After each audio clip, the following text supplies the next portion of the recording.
लोकसभा निवडणुकीत देशात एनडीएला पूर्ण बहुमत मिळालंय। इंडिया आघाडीने विरोधी बाकावर बसण्याचा निर्णय घेतलाय।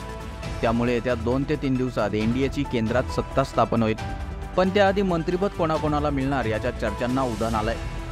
त्यात शिंदेंच्या शिवसेनेचाही समावेश आहे। महाराष्ट्रात एकनाथ शिंदेंच्या शिवसेनेच्या 15 पैकी 7 जागा निवडून आल्यात। शिवसेना एनडीएतील घटक पक्ष असल्यामुळे त्यांना 2 मंत्रिपदं मिळण्याची शक्यता आहे। तशा हालचालीही सुरू झाल्याची माहिती समोर येत आहे।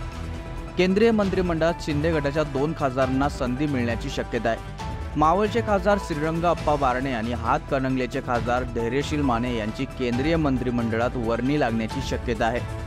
प्रतापराव जाधवही या मंत्रिपदाच्या शर्यतीत आहेत। प्रतापराव जाधव हे सिनियर नेते आहेत, तर श्रीरंगाप्पा बारणे यांनी 3 वेळा खासदारकीच्या निवडणुकीत विजय मिळवलाय।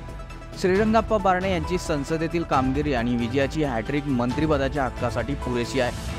मावळ लोकसभेत सलग 3रा विजय आणि शिवसेनेची पारंपरिक जागा राखल्याने बारणे केंद्रीय मंत्रिपदासाठी शिवसेनेत प्रमुख दावेदार आहेत। यासह एकनाथ शिंदे यांच्यासोबत असलेले त्यांचे घनिष्ठ संबंध आणि त्यांच्या बंडाला दिलेली साथ यामुळे अप्पा बारणे केंद्रात मंत्री बनणारच असा विश्वास बारणेंच्या कार्यकर्त्यांना आहे। त्यामुळे मावळच्या जनतेचे केंद्रीय मंत्रिपदाचे स्वप्न यंदा पूर्ण होईल असे चित्र आहे। दरम्यान 2014 मध्ये शिवसेनेचे 18 खासदार होते, मात्र आता शिवसेनेत फूट पडली आहे।